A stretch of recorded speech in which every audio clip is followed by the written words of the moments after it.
Good evening, everyone, and welcome to the Ford Presidential Library. My name is Elaine Didier, and it's my honor to serve as director of both the library here in Ann Arbor and the museum in Grand Rapids. We are delighted to have you here this evening for our first program of the new year. We're kicking off a very strong lecture series beginning with tonight's distinguished author, followed by a Ford Presidential Advisor, the head of the Office of Presidential Libraries in Washington, and we hope a former ambassador. We have flyers in the lobby describing our upcoming programs and also forms for you to sign up to receive email notification of our programs. As always, we are very grateful for the support of the Ford Presidential Foundation for making this program possible. Our speaker this evening brings a most distinguished resume to grace our podium, and it is a great honor for us to have her here at the library this evening. Joan Biskupic has covered the Supreme Court since 1989. Prior to joining USA Today in the year 2000, she was the Supreme Court reporter for the Washington Post and legal affairs writer for the Congressional Quarterly for a number of years. In 2007, she was a featured commentator on the PBS series The Supreme Court and is now a current frequent guest on the PBS show Washington Week and is commenting on legal issues of the day. In 1991, she won the Everett Dirksen Award for Distinguished Reporting on Congress for her coverage of the Clarence Thomas hearings. Joan holds a law degree from Georgetown University, which she did part-time while working full-time as a reporter. She also has a master's degree in English from the University of Oklahoma and a bachelor's in journalism from Marquette University. Joan is the author of several books, some with the Congressional Quarterly, but also another biography of a Supreme Court justice done in 2001. She wrote Sandra Day O'Connor, How the First Woman on the Supreme Court Became Its Most Influential Justice. That book was described by the Washington Post as a powerful and persuasive account and by the New Republic as a superbly thorough and perceptive biography. Tonight, Joan will be discussing her latest book, which was published in the fall of 2009, titled American Original, The Life and Constitution of Supreme Court Justice Antonin Scalia. This is the first full-scale biography of Justice Scalia and explores his family background, his career as a government official, law professor, and judge, his commitment to the cause of originalism, his contributions as a justice of the Supreme Court, and his very distinctive personal and intellectual style. In producing this book, Joan conducted numerous interviews with the justice's law clerks and many of his associates. She also conducted research in the archival records here at the Ford Library regarding Justice Scalia's time at the Justice Department, so this is a return visit for her to Ann Arbor and this library. A recent review in Newsweek described our speaker as an old-fashioned reporter's reporter. Hard-digging, tough-minded, but even-handed. She is also a thoughtful and shrewd judge of people. She has penetrated the Supreme Court and given us a fascinating portrait of the court's most colorful and human justice. From start to finish, we can say this is a lively and engrossing read. Joan cuts through the legal jargon to make Scalia's influence and limitations readily accessible to a general audience. In addition, she has great stories about the court as a whole, and I must say we had a delightful dinner conversation with her tonight that I'm sure you all would have enjoyed too. After the presentation, there will be lots of time for Q&A. Joan enjoys that very much. And we would just ask that in order for Michigan Television to pick up your programs for the subsequent broadcast, that you wait a moment for the microphone to be brought to you. Now, please welcome Joan Biskupic back to the Ford Library.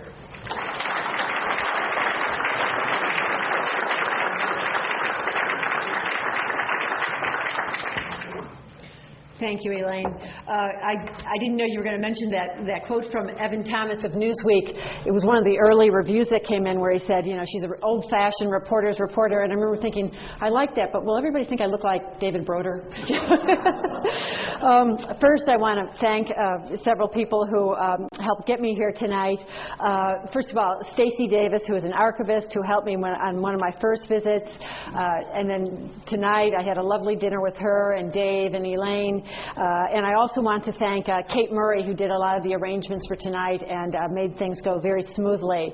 And I know that a few old friends and family are in the audience, and I just want to mention two blood relatives, my aunt, Pat Campbell, and cousin Bruce Campbell. I come from a very large family, but the Campbells have eight children here in this region, so I'm glad that, that they were able to come tonight.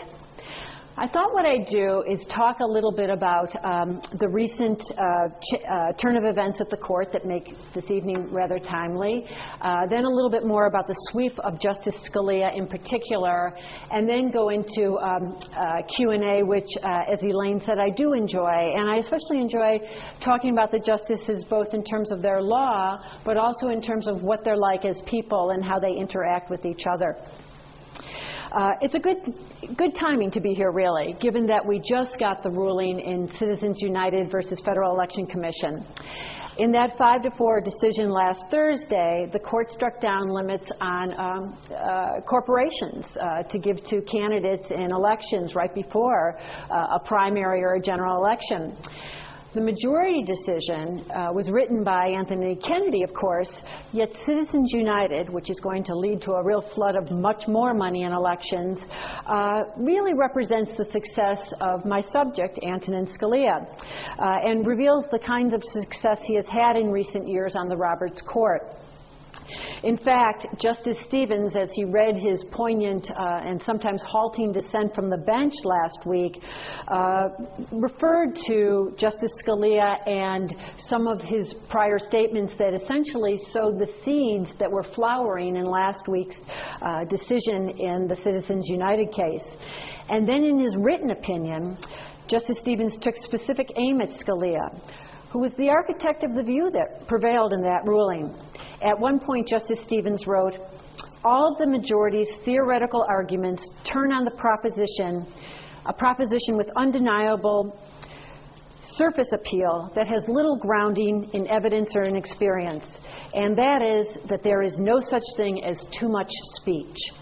Now that quote is from Justice Scalia's dissenting opinion, in a case that might be familiar to people here, Austin versus Michigan Chamber of Commerce from 1990.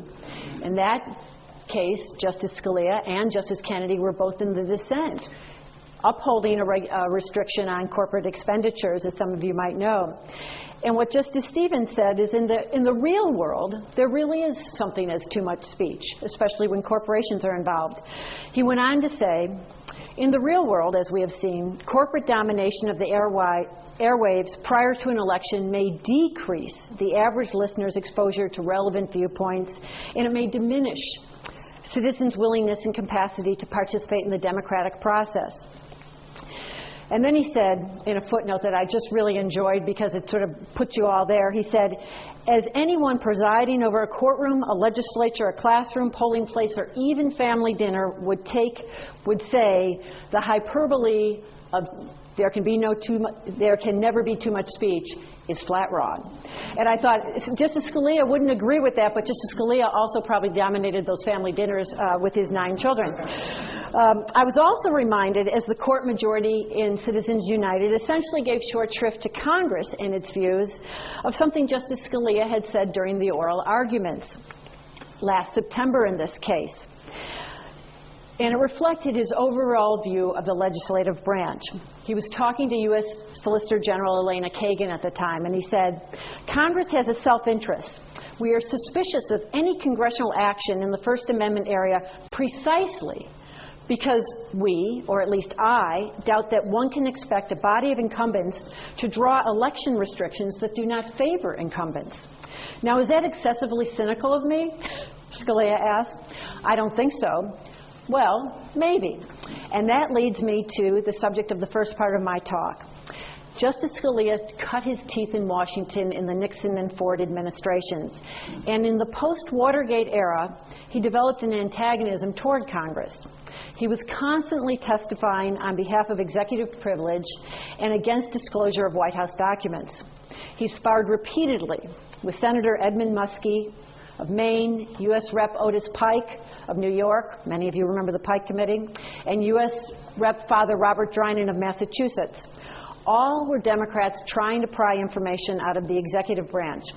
And I found in my research for American Original, my research largely here in these archives, that Scalia's experiences in the 1970s led him to enduringly value executive power and to consider Congress an adversary. Antonin Scalia was formally installed as an Assistant Attorney General of the United States in August of 1974. And I'm so glad to have people in this room who were around in 1974. Sometimes I'll look out in audiences and I'll refer to, like, Attorney General John Mitchell, and you just see this blank thing going on. But most of you can take yourselves back to 1974. We're only a few days after, in August of 74, we're only a few days after Richard Nixon's resignation and just a few days into Gerald Ford's tenure. The machinery of the executive branch had broken down and the staff was demoralized.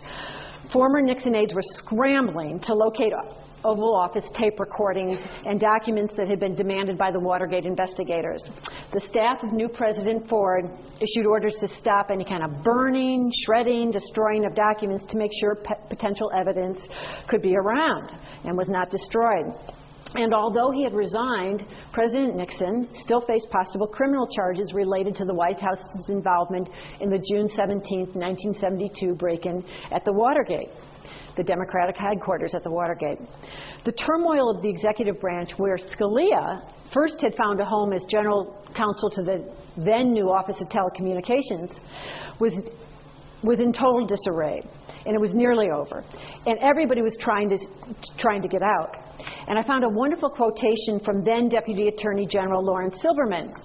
He wrote to his son, this is a few months before the indictments of Nixon's top aides were issued in spring of '74. Quote, people high in the administration and high in the White House staff seem to be frantically looking around to get out, end quote. Yet at this point, as I recount in my book, the ambitious 38-year-old Scalia yearned to move into a position of more responsibility. He did not want to leave the Nixon White House and then Ford White House. And he was looking for a more visible position. He was comfortable in conflict-rife and rapidly shifting situations. In fact, he seemed to thrive in these kinds of situations. During the Q&A, if we can get to it, I'd like to tell you about his family and the competing interests between his mother and father that developed this only child who felt quite comfortable, frankly, in a very combative atmosphere.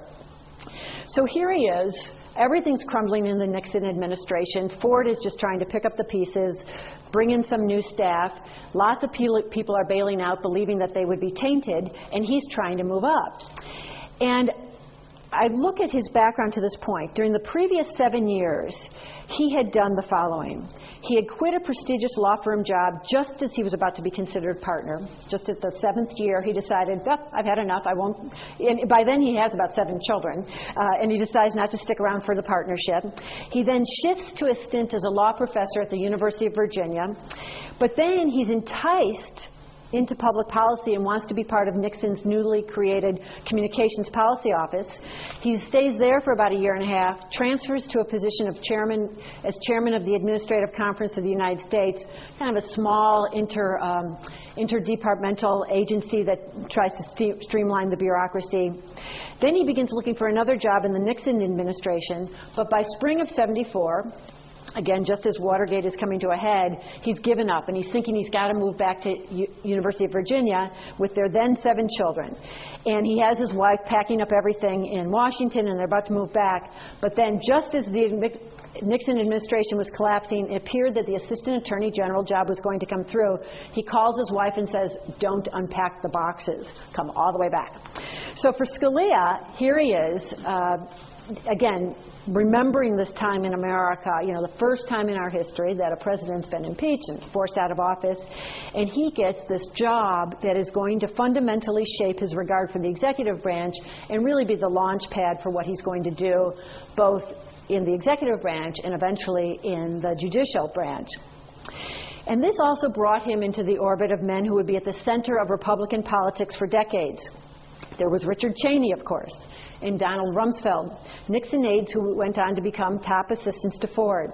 Nixon's longtime speechwriter, Patrick Buchanan, at the forefront of cultural conservatism and holding definite ideas about the limited role of judges in America, was also on the scene as a senior advisor to Nixon and then Ford.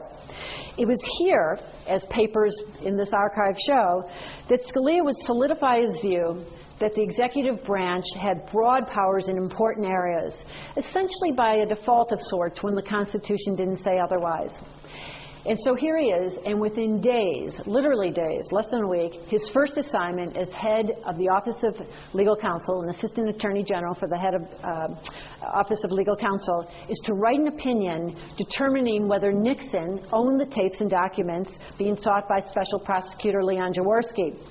Now, key administration players had already weighed in, including, is it Benton Becker who's going to come next time? Including Benton Becker had weighed in already and said, look, forever, these papers have been considered the president's, and Nixon should be able to take them to San Clemente with them.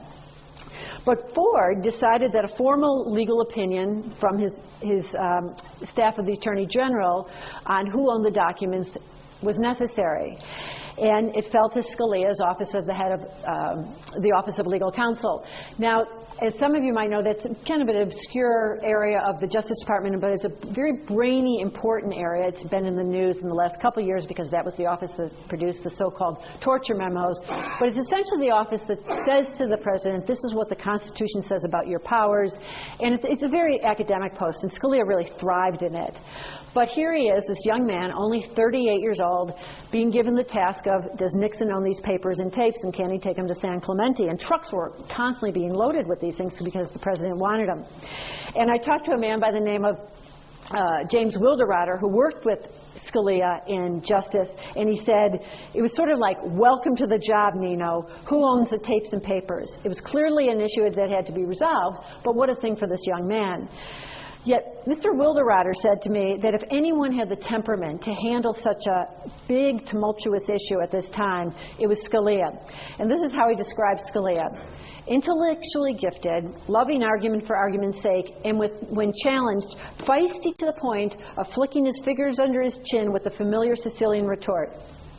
So, you know, we saw him do that actually in a very public way that didn't get him the kind of attention he wanted in, I think it was like 2004 or 5.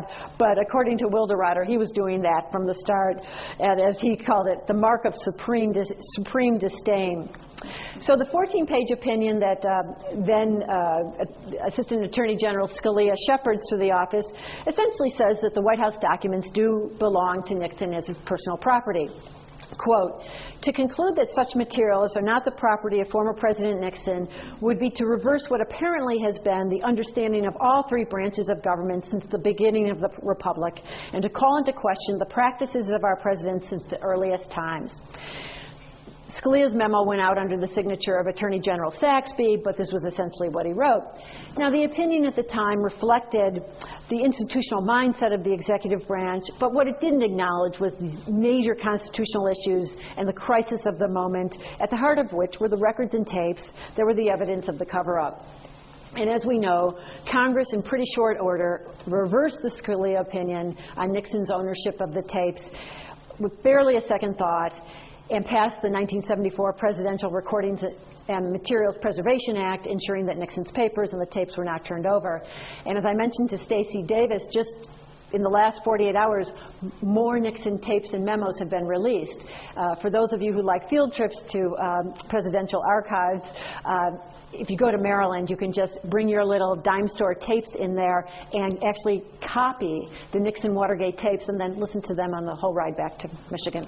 But anyway, it's just great to hear these tapes, which I've done for both the Scalia book and for the Sandra Day O'Connor book. But if Congress hadn't passed that law in '74, we wouldn't have had those tapes and all those other documents available to us. But this episode for Justice Scalia would be one of several that caused him to jealously guard executive power, and in the atmosphere of distrust and suspicion, to consider Congress as an adversary. And as I say, I think that came out in the Citizens United case, and it comes out repeatedly in his court rulings. One of my other research stops, along with coming here while working on this book, was the Senate Archive on Capitol Hill, which has all the testimony from congressional proceedings. And looking back at numerous encounters that Scalia had with members of the House and Senate, I could see the additional seeds of Scalia's distrust for Congress. I'm going to bring you back to the fall of 1975. Democrat Senator Muskie is using his Senate Government Operations Committee to challenge Ford administration assertions of executive privilege in the administration's effort to keep documents about the CIA and national security private.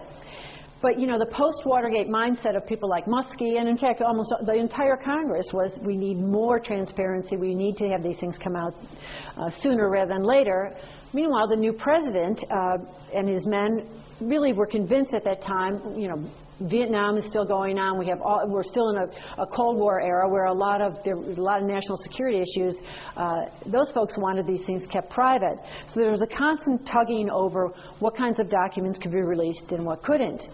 And, you know, this was part of a battle in a larger war over the power of the respective branches of government. It was a battle Scalia, with his rhetorical ability and philosophical commitment, was really ready to take up. And at one point he testified to Muskie's committee, "I realize that anyone saying a few kind words about executive privilege after the events of the last few years is in a position somewhat akin to the man preaching the virtues of water after the Johnstown flood or the utility of fire after the burning of Chicago. But fire and water are, for all that, essential elements of the human existence." So Scalia's fending off Muskie's sponsored the legislation at the heart of this Hill Committee hearing would have required administration officials to keep congressional committees regularly informed about executive branch matters. And what then Assistant Attorney General Scalia was saying is, look, you know, you're going to just tie up the bureaucracy if you constantly have folks coming up here to appear. Meanwhile, Muskie was saying we need to know what's going on, and this would be one mechanism to know what's going on. And such struggles over the information were, as I say, a part of the larger battle among the three branches. And Scalia was firm about keeping executive branch information away from members of Congress and from the press. And he said to me, in those days, if you gave it to a committee of Congress, you might as well give it to the Washington Post. In my interviews with Justice Scalia then about these sessions, he recalled those years sparring over executive privilege with a certain gusto, claiming in a kind of bring-em-on tone that he held the superior position and was readier with rhetorical points than members of Congress. In fact, he said something like, you know, I could take him on with one hand tied behind my back. And, you know, again, remember this attitude. They were really, you know, members of Congress were really down on administration officials in this post-Watergate era, and he would go up time after time, and he'd never come up. There was all this stuff in the transcript about he'd never show up with his prepared testimony. You know, you're supposed to submit prepared testimony. The members of the committee are supposed to be able to know what you're talking about, and he'd come up with all these notes. He'd never have it ready, and, you know, they just found that he was constantly insulting them at every turn on things that were both practical and substantive. But as it turned out, Scalia's political savvy, his natural combativeness, and his allegiance with the executive were ideally suited for this post-Watergate time. His authoritarian bent, rooted in a rule-oriented father and his Roman Catholic upbringing, fostered a concern for the erosion of the executive branch and encroachments on the presidency. Yet his time in the Ford administration especially made him a realist too. And despite his preference for the executive, Scalia wrote in a memo while he was Assistant Attorney General that, quote, "The doctrine of executive privilege is, and probably should be, subject to the tugging and hauling of power between the branches of government." He recognized that Congress had an arsenal of ways of getting people to talk, for example, by withholding action on nominations and other matters dear to the executive unless testimony was provided. Scalia's time in the Ford administration had taught him that power belongs to the vigilant. He was learning to play the long game. And that's essentially what this book is about, how Justice Scalia played the long game of his time on the bench. His tenure overall, and really, you know, we're just talking from 1986, probably go on for at least another half decade, his tenure provides an illuminating case of the unpredictable path to judicial prominence. He rode the conservative judicial revolution, associated with Ronald Reagan, not Gerald Ford, and after years as a dissenter, has now become a major voice in American law. He is increasingly in the majority on contentious cases. And what I argue in this book is that through the force of his personality and sense of mission, and the play of recent politics, most notably George W. Bush's appointments, Scalia has arrived at the apex of his power. And a case in point is his 2008 decision for the majority that found an individual right to bear arms in the Second Amendment. And of course, the decision last week in Citizens United versus Federal Election Commission, ending distinctions between individuals and corporations in campaign finance regulation, will be a part of his enduring legacy too. During the 4 years that I researched the justice's life and judicial tenure, I found Scalia's colleagues increasingly regarding him as a potent force. And it really just changed in that time, because again, it was the time when we had Chief Justice John Roberts come on, and then Justice Samuel Alito succeeding Sandra Day O'Connor, who had been so influential in a direction in the opposite of Justice Scalia. This is what Justice Stevens told me about Scalia. He's committed. He's made a huge difference. Some of it constructive, some of it unfortunate. Stevens, the senior liberal and the justice most likely to retire, and a nominee of Gerald Ford, of course, has dueled with Scalia countless times, from Bush v. Gore. Of course, Scalia was with Bush, Stevens was with Gore, to recent dilemmas testing whether the Guantanamo detainees may take their cases to U.S. judges. Scalia against, of course, Stevens for. This is what Justice Ruth Bader Ginsburg told me. He's in tune with many of the current generation of law students. When I was teaching in law schools in the 70s, more students tended to be to the left than to the right. In the 80s and 90s, the conservative movement that was practically non-existent blossomed. Now, you'll see, for those of you who are able to get the book, I really do track the upward trajectory of Justice Scalia with the Federalist Society, which was essentially blossomed after the election of Ronald Reagan. And it was a very good partnership that allowed Justice Scalia to make more inroads on law campuses, and also then in the young administration of first Ronald Reagan, then the first President Bush, and then the second President Bush. Justice Breyer told me that he's been struck by the energy and intellectual rigor Scalia brings to the job at age 73. And as Justice Clarence Thomas observed, he puts on his music and gets his computer ready. It's like he's conducting a symphony with majority opinions and dissents, too. So here we have this justice known for living large, duck hunting with Dick Cheney, opera viewing with Justice Ginsburg, who's produced a body of work that has inspired conservatives. The core of his judicial philosophy, which is where the pun of the title comes from, originalism, is that the Constitution is fixed by its 18th century perspective and should be interpreted in light of how the drafters understood the law in their times. Scalia obviously also narrowly interprets federal law in statutes and in the Constitution, and opposes policies that take into account individuals' race. And he's also passionately against abortion rights. I devoted a whole chapter to abortion and to a religion, and really let him have his say about how he has these parallel passions that he doesn't see intersecting. Of course, many of his critics see those intersecting, but it's sort of a fascinating area that I found that he was quite willing to talk about, actually. He was shaped by his childhood in a first-generation Sicilian home. Born in Trenton and reared in Queens, he hated Trenton. In fact, he was born there and lived there until he was 5, and he says, "I'm from Queens." He just doesn't want to be associated with Trenton. He just hated it. They moved around a lot when he was a kid, and I don't think he appreciated that. But he was an only child. Not only was he an only child of these two striving Sicilian immigrants, but he was the only offspring of his generation. His mother was one of 7, and none of her siblings had kids. I know, can you imagine not only being an only child, actually born 7 years into the marriage? He was quite wanted by that point, and then having no cousins, so he really was the one, which I think manifests itself in his personality. Just as a very quick aside, when we get into the Q&A, I'd like to talk about some of my conversations with the justice.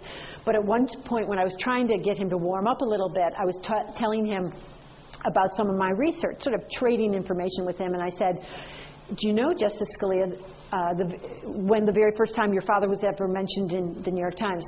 His mother was a school teacher, but his father came to America knowing no English, and then went on to get a PhD at Columbia in Romance languages, and taught at Brooklyn College in Romance languages for 3 decades.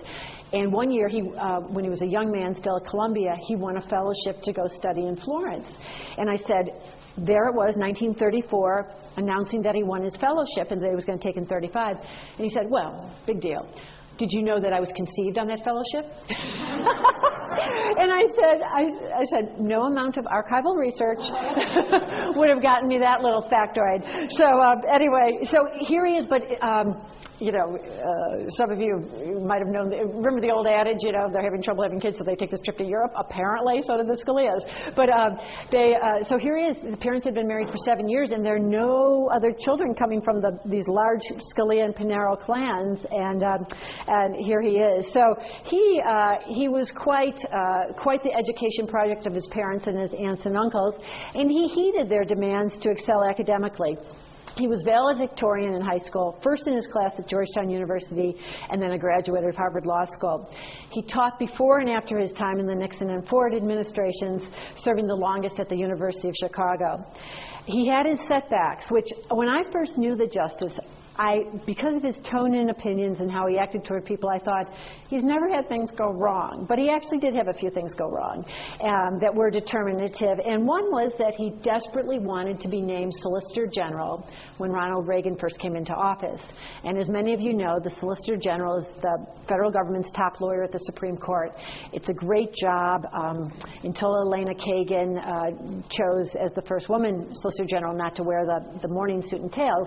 You know, the men would always wear that, you know, she stands there quite dignified herself, but it had all the trappings of, you know, this great garb, and you're essentially considered the 10th justice.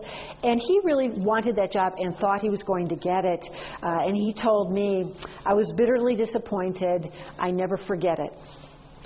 Reagan eventually, though, named Antonin Scalia to the Washington-based D.C. Court of Appeals, a very prestigious court in its own right, often considered a stepping stone to the Supreme Court, and indeed it was a stepping stone for him in 1986.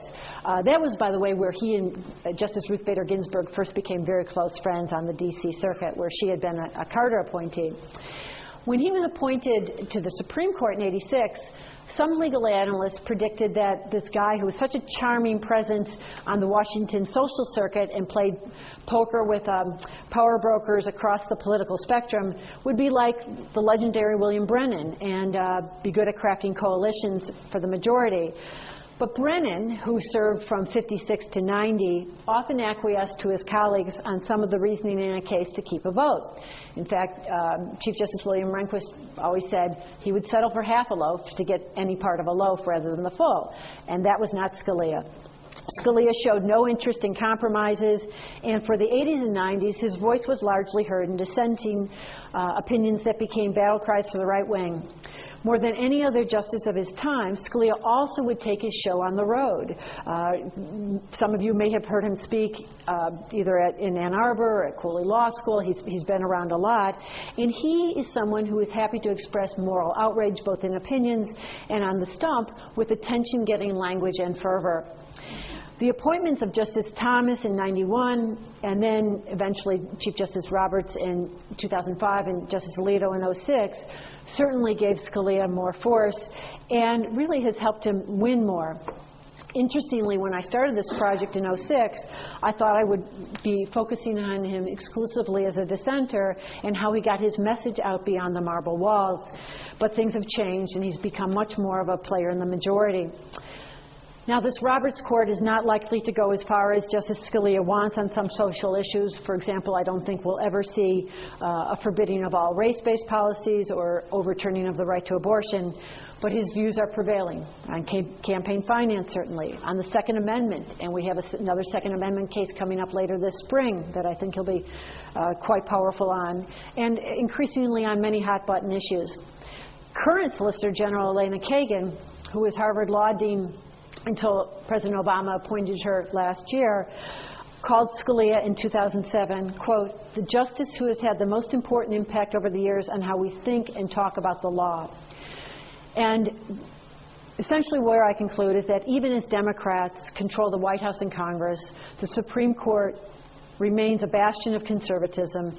President Obama's first appointee, Justice Sotomayor, replaced a liberal David Souter, and the more likely justices to retire are also liberals, such as Justice Stevens and Justice Ginsburg. So Justice Scalia could see several more years in the majority, and he will certainly be able to continue to promote his originalist constitutional theory. When I remarked to Justice Scalia in one of our last interviews for this book that he had been winning more and more and getting the opportunity to write more significant opinions, he made clear that he was still not entirely satisfied. The wins, he satisfied, the wins, damn few. He will turn 74 in March. That is young in Justice's years. And despite the fact that he still smokes, drinks, and eats a lot. I think he will have many more years on the bench. Both of his parents lived into their 80s.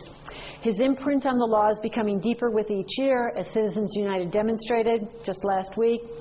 His legacy, which has some of its roots right here, is likely to become only more sweeping and potent in upcoming years, for better or for worse. Thank you very much.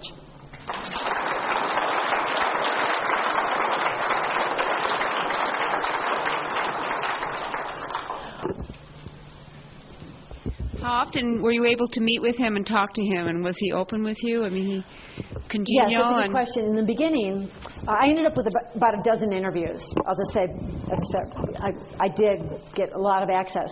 But in the beginning, he was very reluctant. I wrote him a note right after I'd gotten the contract with Farrar, Straus, and Giroux, and I said, you know, Justice Scalia, we've had a rocky relationship through the years, but I think we've kind of gotten to a nice point, and I'm doing this book, you know. And I said, you know, I hope that you will keep an open mind to cooperating with me. And he wrote me back a very nice letter that said,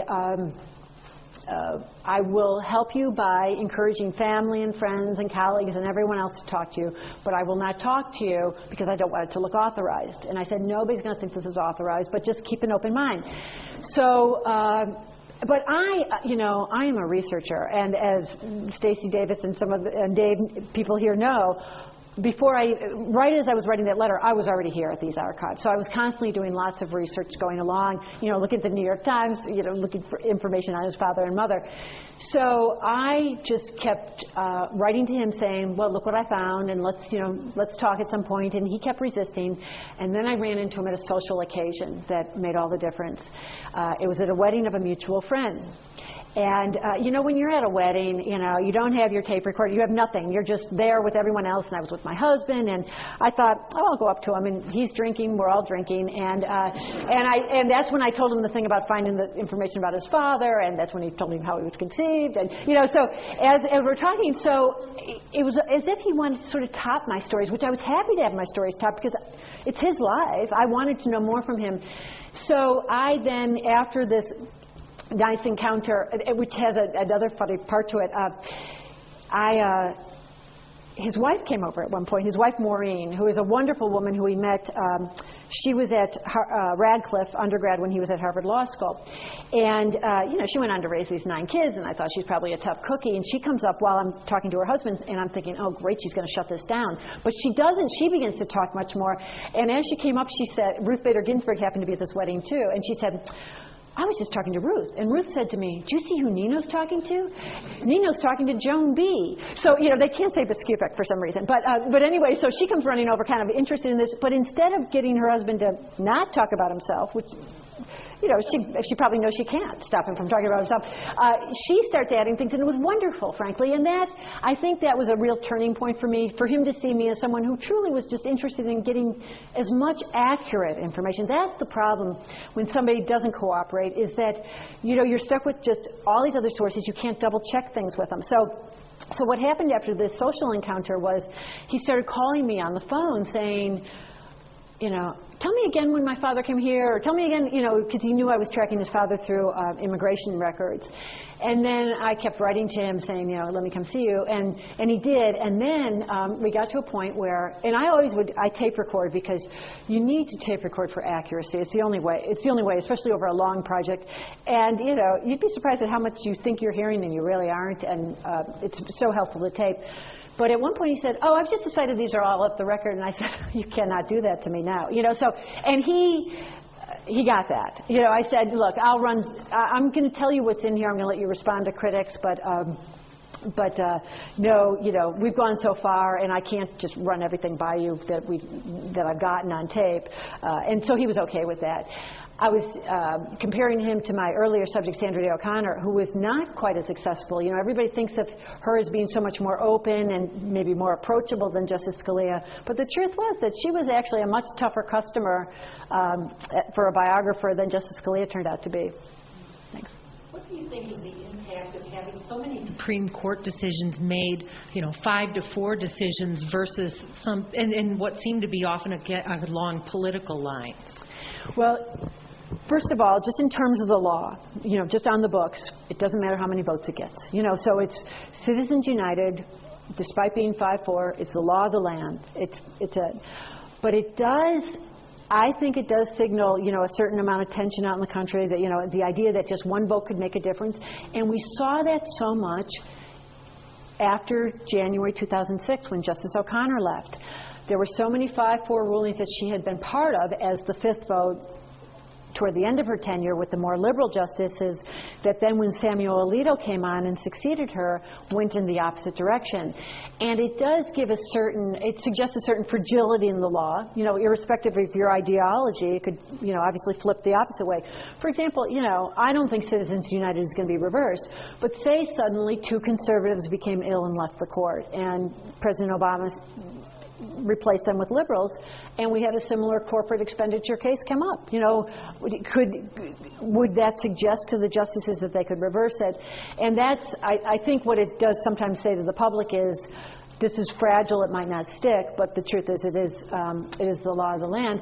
And the other thing that I think it sometimes suggests, again, going in both directions, is, especially for all of us who lived through Bush v. Gore, suggests a certain politicization of the judicial branch. And Justice Stevens, who wrote so poignantly in the Citizens United case, said during Bush v. Gore that the real loser was people's understanding of the judicial branch during Bush v. Gore, because everything seemed so politicized. And I think that we're going to keep seeing those struggles depending on what happens with retirements in the next couple of years. Did you have a chance to be present at Justice Scalia's talk at Rackham a few years ago? No, were you there? Oh, yes. And was he on and pleasing the audience? And it was amazing. As we walked up to the front door, the whole front area in front of the front doors was full of students waving banners and signs and so forth. And I began to be really frightened of the thought that we might have some violence occur. But, he had one lone U.S. Marshal as his escort, and I thought things really could get bad. But he had turned the entire audience on its ear and turned them all around because of his intellectual rigor, and he was quite good at doing that. You really should listen to the tape of that if there is one. Well, I've seen him talk a lot, as you can imagine, and he is very good at winning over an audience. But it's amazing how, you say, a whole, like coliseum of liberals can't turn him off, and kind of invigorates him. In fact, that's why I said he loves tension and conflict. But if you kind of prick him, he can go nuts. And in fact, I don't know if you remember.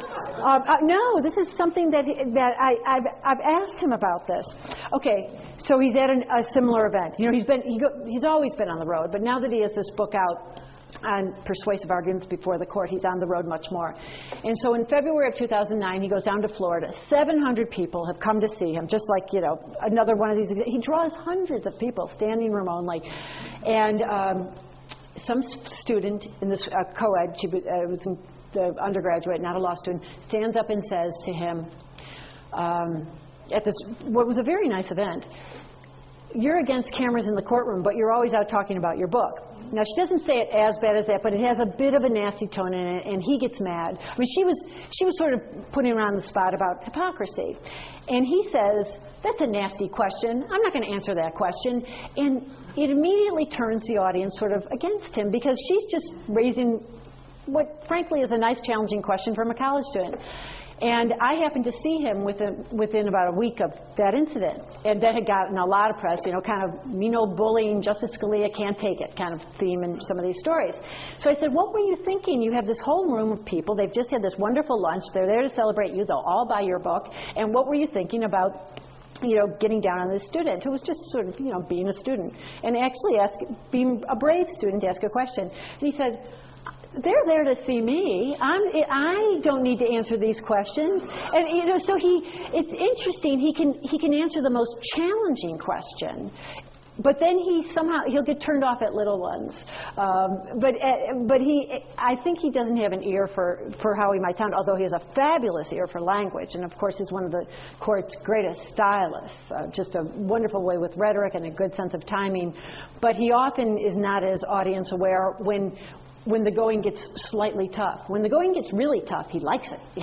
He comes back pretty fiery. What did he say to you about the book after it came out? How did he receive it? And also, have you heard how his relationship is with Justice Sotomayor? Is there any, I know the Ruth Bader Ginsburg friendship, but is that very special? Does he have any particular relationship issues with women? It is so interesting that the court's reigning feminist, Ruth Bader Ginsburg, is such a good friend of his. But as she often says, I love Nino, but I'd like to strangle him. About the book, he came to one of the early book parties. I'm not the kind of Supreme Court reporter who, pals around with justices. Some of my colleagues have socialized with them, and I don't. I really see myself as a reporter on their lives, and it just happened to be a coincidence that I ended up at this wedding where he was at just because of who the bride and groom were. But a friend of mine, when you have a book, people throw a lot of book parties as a way of getting everybody to buy the book. And an Italian friend, a good friend of mine who happens to be Italian, wanted him to come to this book party. So she wrote him a note about the fresh Parmesan that was going to be there and all this stuff. And it happened to be one of the book parties where there wasn't going to be other journalists there. This was one where a friend through my daughter's school and some other folks. It was going to be a lot of lawyers, but no journalists. So I said to him, I told his staff, I said, look, these are sort of your people. They were also Republicans who were, who were hosting this. I said, you might actually have a good time. And she kept talking about the food and drink that were going to be there. So he came. And, he was okay. And, I wasn't sure. Now, this was the first week it was out. And a bunch of people asked him there what he thought of it. And he said he had only had it for a week and he hadn't read it, which I thought that's the best thing to say. You don't need to say anything. But then I saw him at the Supreme Court Christmas party. And we saw each other, and I'm not going to run from him. And he said, "How are sales?" Which is what Justice O'Connor constantly was asking about. I think they don't want me cutting into their books at all. That's for sure, which I never could. But he was happy to know that he was at the time, beating out, the Justice Brandeis book, but not the Andre Agassi book or Sarah Palin. But so I frankly think there are things he probably doesn't like in it, but he's probably happy to have had someone put him on the cover and do a serious book on him. And he knows how hard I worked to try to get his life right. And to, there are lots of critics who are heard in this book throughout. And I let him know who would be in there. And our last encounter, he said to me, now just tell me that those liberal New York editors didn't make you put in things that you didn't want to put in. And I said, Justice Scalia, there'll be plenty of things in here that you don't like, but I put them in. And then invoking one of his favorite phrases, I said, just get over it. So I think he sort of, was living with it, essentially. And then in terms of Justice Sotomayor, I love that we have somebody from Queens, Scalia, somebody from Brooklyn, Justice Ginsburg, somebody from the Bronx now, Justice Sotomayor. I think he's perfectly fine with her. I don't think there's a natural thing going on the way it is with Justice Ginsburg, but I haven't heard any story that would lead me to believe that either of them are getting under each other's skin. I think it is a little bit of a race to see who can ask more questions, because she's actually got some of him, that kind of I want an answer and I want it now sort of thing going on from the bench. So that's helped oral arguments. But it's young yet, but I will be watching. Thanks. I really was just going to ask more about the relationship with Justice Ginsburg, and I'm sure you get this question a lot, but... I actually like this question because it is a mystery to so many people. I was telling some folks earlier today that when I was at Politics and Prose in Washington, which is our independent bookstore in D.C., somebody said, I just don't get how Justice Ginsburg could like him, kind of thing. And a lot of liberals are puzzled by that relationship. And I did a story, I did a lot of work on the book in terms of that, but I also had done a story a few years earlier about the fact that they celebrate every New Year's Eve together and do a lot of socializing. And I talked to both of them about that. And what they chalk it up to is both East Coast, both academics, they were both professors, and when they were on the D.C. circuit, they would exchange opinions. They would say, check my grammar on this, check my, that kind of thing. They liked that intellectual rigor between them. And as some of you might remember from her confirmation hearings in 1993, Senator Cole of Wisconsin said, I've read that you and Scalia are friends. What is that all about? And in fact, somebody... he quoted the fact that Justice Scalia had once been asked, who would you rather be stranded on a desert island with, Larry Tribe, the liberal Harvard law professor, or Robert Bork, the conservative then Yale law professor? And Scalia said, Tribe or Bork, I'll take Ginsburg. And so Herb Cole repeats this back and says, what is this all about? And she said, in her very stone-faced manner and speaking so slowly that there's no way I can mimic her, he's the only one who can make me laugh. And they do have this unusual relationship, which is, as I said earlier to the other woman over here, is that she gets him for what he is, but still appreciates him. And the first time she saw him, she was a professor at Columbia at the time. It was in the mid to late 70s. And she heard him give a speech, and she said, I disagreed with everything he said, but I was enthralled. He's a fabulous speaker, right? He just will even keep Ruth Bader Ginsburg in the palm of his hand. As we're reading your book, is there a story or a part of it that we should be looking for that surprised you, that you had an idea what the book was going to be, a direction you were going to go, but it changed everything? That's an interesting question because, as I said, overall, I suddenly realized that the story I thought I was going to tell at the beginning about a dissenter with power was suddenly getting more authority with this court. And I guess in that vein, the part I really loved was that last chapter entitled You Get One Shot, where I merged what he was able to do with the Washington, D.C. handguns case, where he wrote the majority opinion on the Second Amendment and kept all the other conservatives on with him. Usually Justice Kennedy would splinter off or someone else would splinter off. It was a risk that Chief Justice Roberts gave him that majority opinion because he often could engage in, a lot of heated rhetoric that would turn off someone, but he didn't. And what I liked about that moment was that I was able to juxtapose it with him talking about how wonderful it is to hunt and turkey hunting. And, here's a guy who grew up, as I said, in Queens, and but has really fallen in love with hunting. Of course, I had a whole chapter called Quack Quack on the duck hunting, but he was talking about how he actually prefers turkey hunting, and he says the thing about hunting turkeys is you're out in the woods and you're just waiting and waiting and waiting, and turkeys are such wily creatures that when you spot one, you really have one shot. And if you don't use that one shot, the day is ruined. And as he was telling me this, I thought, this is a wonderful metaphor for your one shot on the bench. So that's how I wove that toward the end. And, it is, I've always considered myself somewhat of a lucky reporter. You do a lot of hard work, and then all of a sudden, these pieces that you've been examining come together with a moment like that where I'm sitting talking to him, and there's this huge mounted elk on the wall, another hunting thing in this office, and I'm thinking, I can use this, and this is something that actually reveals him as a person, which I think even if you don't like him, you're interested in, and that's what I think helps the book. So, thank you. Two quick questions. One is, do you get the impression that Justice Scalia would change his mind if somebody really did persuade him, either the other justices or the people who came before the court, or is his ideology, at least perceived from the outside, so strong that he wouldn't have his mind change? And the second quick question would be, would he be confirmed with today's Congress, or would it just be very entertaining to watch him not get confirmed? Both good questions. I think on the very biggest things, his mind is so set. Executive privilege, kind of where I started out. I don't think on, a lot of the Guantanamo cases involving foreigners, would he change his mind? Guantanamo, of course, involving American prisoners, he is more open to rights.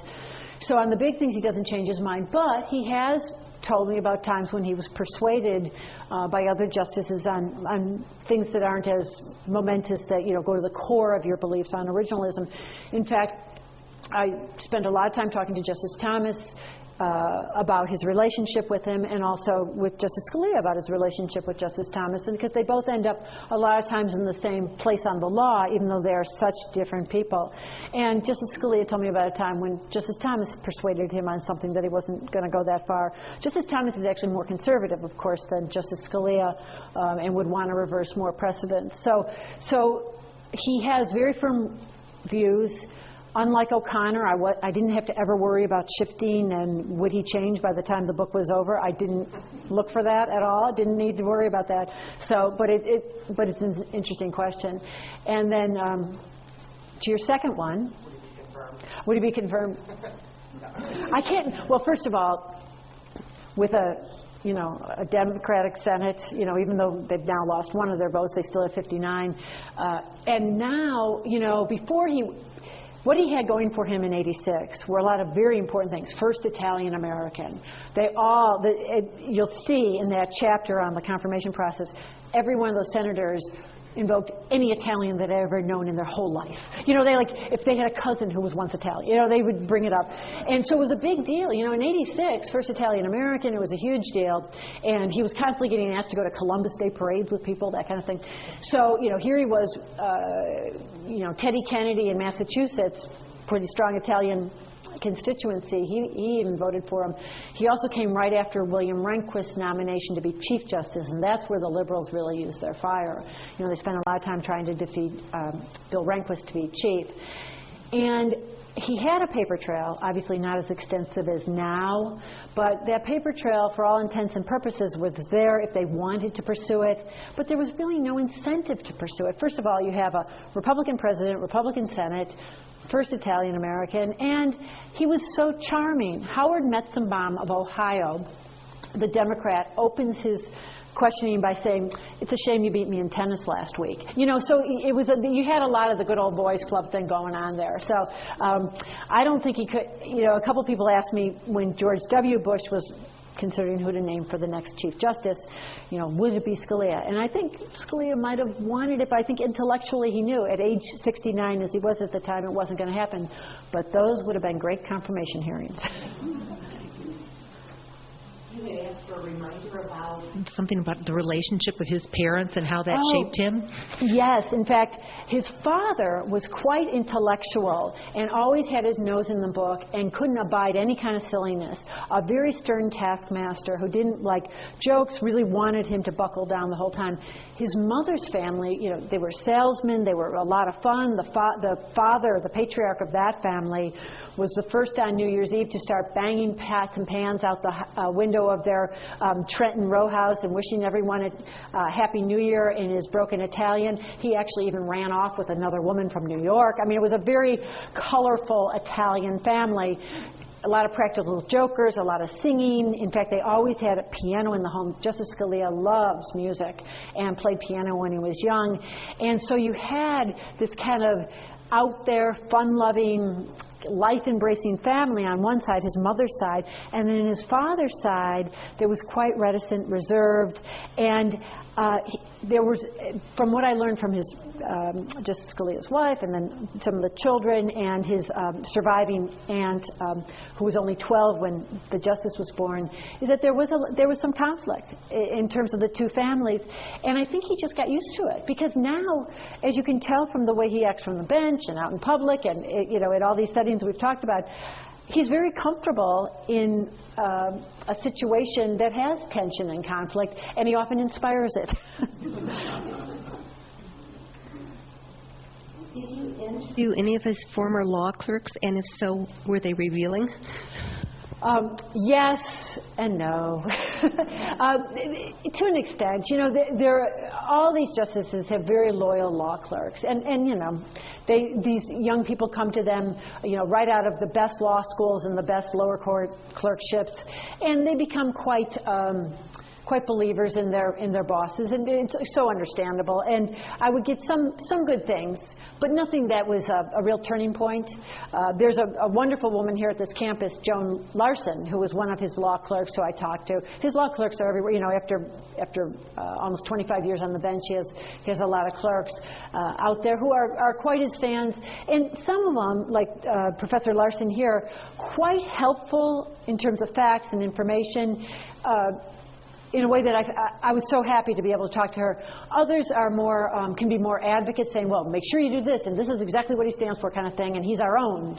So you sort of pick and choose, and that's what I found with Justice O'Connor, too, although Justice O'Connor's tended to be, as you would expect, a little bit more moderate, low-key kind of crowd. Justice Scalia, in a way that was helpful to me, tended to always bring on, at least, every other term, if not every other term, at least one more liberal or moderate clerk, because he liked the sparring. So that would often be fun to talk to someone who was in the minority as a clerk at the time. And I'm a firm believer in trying to gather as much information as possible, but I found that his colleagues, and then documents can be really great. And in his case, documents from places like here and the Ronald Reagan Library, and from the archives of late justices such as Harry Blackmun and Thurgood Marshall were really fleshed out a lot of things, but what made the book were the dozen interviews with him. With O'Connor, I had to round it out more, so I was happy to get more clerks talking there. Have you found in general that the justices over time solidified their viewpoints in the direction that they were originally going, or do they change them? Do they moderate their viewpoints over time? It's a good question, and it's very individual specific. I would say generally the ones who've come to the court as judges pretty much know what their approach and follow it and keep going in the same direction. But because I did the Justice O'Connor book, I have Exhibit A for someone who did shift. When she was appointed by Ronald Reagan, her first years after 1981 were pretty much with then Associate Justice Bill Rehnquist and Chief Justice Warren Burger. Just very much with them, and it was only as Scalia comes on and starts pushing more to the right that she starts to move a little bit more to the left, and then Lewis Powell, who was a great moderating force on the court, leaves, kind of giving her an opening to take on that role, and then in time just kept moving more and more to the left, and Justice Harry Blackmun did that too. Justice Scalia, no, not at all. So I think that I'm trying to think if we can say we knew a justice who moved more to the right. People used to say that about Byron White, but I think that was because he was appointed by JFK, so there was a presumption that he would be more, quote, liberal, but it was more that, kind of the sort of individual he was. He was very much interested in, he had a background, obviously, in the Justice Department, and but in his case, he actually had very high regard for Congress and was the kind of person who would tend to vote to uphold congressional legislation, then strike it down. But he would be the one who I'd say would possibly be regarded as having moved a little bit more to the right, but I think it was more a product of the court and certain expectations of a Kennedy appointment. So bottom line, I think more often than not, a justice is consistent and fulfills what a president had thought he or she would do. We've just had these rare exceptions. And I guess our most recent example also would be David Souter, who came on certainly with the expectation that he would be far more conservative. John Sununu said it's going to be a home run for conservatives, and look what we ended up with. So, how much does he smoke? Okay. He has said, I'm a situational smoker. I said, well, what does situational smoker mean? No, just in certain situations. And then he'd say, well, I'm quitting this week, or I just quit for 2 weeks. But he smokes when he writes. So that's a bit of a problem because he writes, So I can't say at any given time where he's at, but I did say to him, you have this, wonderful wife who obviously has, is very firm. You've got these 9 children. You've got 30 grandkids and counting. And don't you have a lot of people on your back constantly trying to get you to stop smoking? Oh, yeah, you can, But I think it tells you something about, the addiction. At one point in a conversation with his wife, she said, he sort of is in denial about the addiction. And I know he's tried over the years to quit. During the confirmation hearings, he was smoking a pipe, and he's done cigars and pipes and tried all different things, but he smokes Merit Lights, I believe. No, Marlboro Lights. Sorry, Marlboro Lights. But I can't tell you exactly how much, and I think it changes. I have 2 questions a bit broader. What is your opinion of appointing a new member of the Supreme Court and making him the Chief Justice? And 2, what is your opinion about not having an age limitation, that when someone gets up into the 80s or whatever, are they really capable of thinking and performing that they would have been if they were in their 50s or 60s? Okay, on the first question, it is actually the norm rather than the exception to have someone appointed as chief new to the court. We were also accustomed to the elevation of William Rehnquist and the fact that actually Warren Burger came on from the D.C. Circuit. But, we kind of had the Rehnquist elevation model in our mind.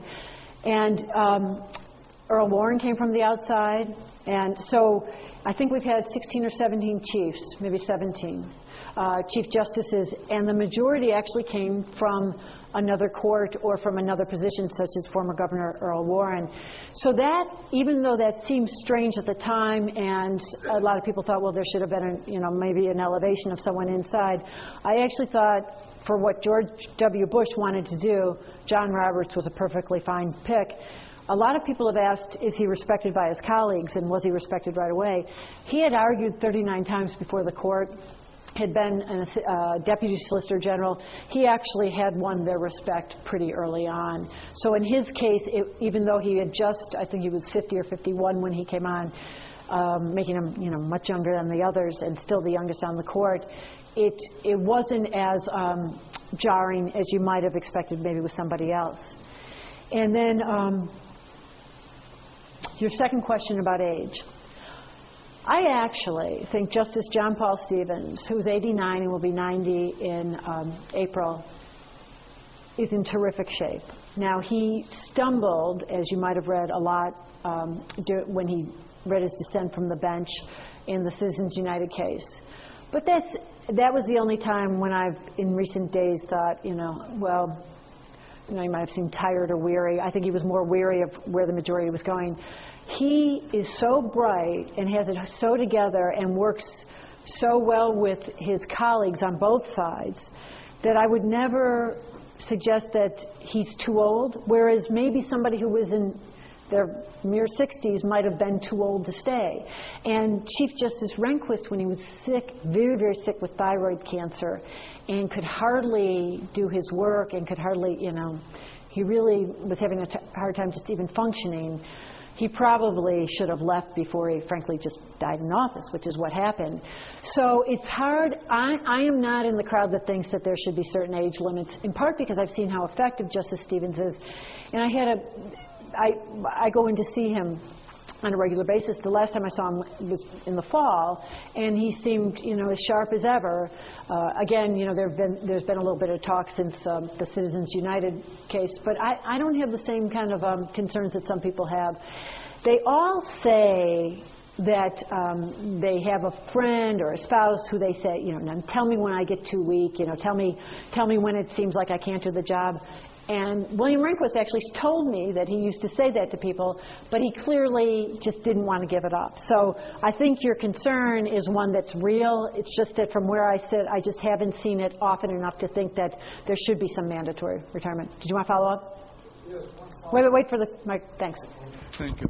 Yeah. The follow-up is, what is your opinion of the fact that a new member is made to head up a Supreme Court when he's never been on it. I mean, that's not how you run a business. You don't bring in... Right. You wouldn't normally run a business, but in his case, it wasn't an issue. It really wasn't, and I'll tell you why. I mean, no matter what you think of John Roberts as a lawyer or a justice, he had clerked for Rehnquist, so he'd been an insider.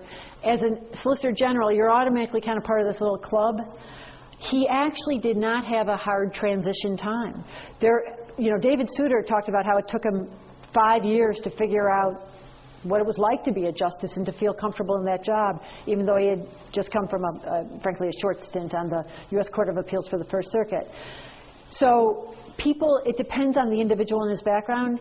And in John Roberts, that administrative issue was not present. It just wasn't the kind of problem you would have imagined, in part because of what John Roberts' specific background was. Now, what he's like as a justice, what he's like with the law, what he's like on precedent, those are issues that go to him as a justice. But in terms of running the conference and trying to make these 8 other justices who are all like older than everybody in the room happy, that can be a personal dynamic issue more than running a business. But it just wasn't the kind of problem that you would have suspected because of how well he knew the court already.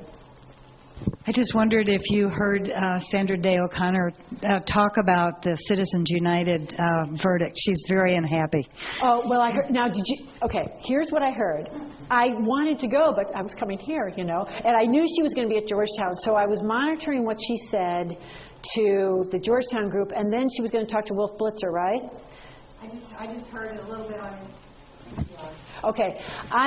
Of course she's unhappy. I didn't know how far she was going to go. I was on a panel with her at William & Mary in October when I asked her what she thought about the Roberts Court. And, most times, frankly, Justice O'Connor will only say so much. She can be quite, she just doesn't want to say anything bad about anyone. But at this Williamsburg thing, she said, well, my opinions are being dismantled, which I thought was quite staggering. And then I said, well, how does that make you feel? And this is so O'Connor. Well, how would it make you feel? And she said, and I didn't answer because, of course, I'm not there. And she said, you try hard at something that you've done, and then they come in and do this, and you think, well, my goodness. And so, which I thought was such a Justice O'Connor response. I read a couple of news accounts that made it sound like she was more oblique in her criticism, but that she was saying, here you go and do this, and oh gosh, look what they've done. But I haven't actually seen the clip of what she said. Again, I was watching for it and curious because I thought the time